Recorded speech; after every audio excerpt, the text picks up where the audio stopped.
হরে কৃষ্ণ, দণ্ডবত প্রণাম।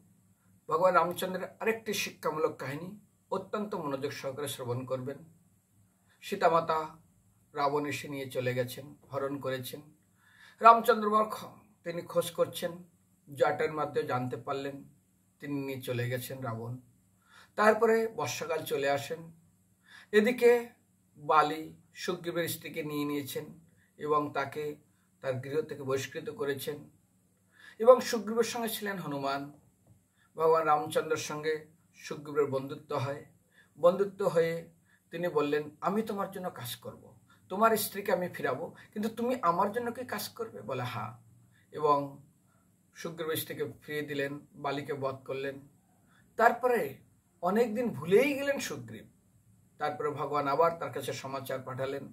সুগ্রীব আসলেন, এসে সুগ্রীবকে বললেন, আমি তোমার স্ত্রীকে যেমন ফিরিয়ে দিয়েছি, তুমি আমার স্ত্রীকে ফেরানোর জন্য সাহায্য করো।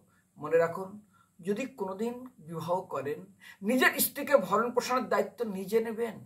সীতা হরণ হওয়ার পরে রামচন্দ্র ভগবান লেটার লিখিনি, পত্র লিখিনি ভরতের কাছে, তুমি সমস্ত অযোধ্যার সৈন্য নিয়ে আসো, আমরা রাবণের কাছে যাব, আমরা যুদ্ধ করব, তাকে পরাস্ত করব, আমরা সীতাকে ফিরিয়ে নিয়ে আসবো না। যখন আপনি বিবাহ করবেন, তার সেই স্ত্রীর ভরণ পোষণ থেকে শুরু করে সম্পূর্ণ আপনি বহন করবেন। অন্যের উপরে নির্ভর করে কেউ বিবাহ করবেন না। এটা কিন্তু বিবাহের সিদ্ধান্ত নয়।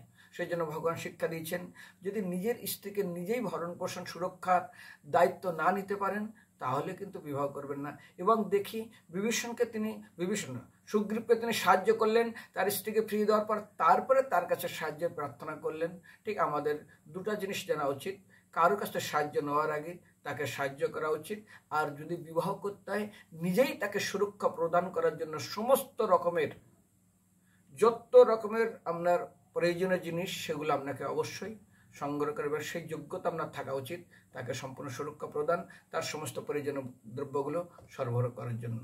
হরে কৃষ্ণ, দণ্ডবত প্রণাম।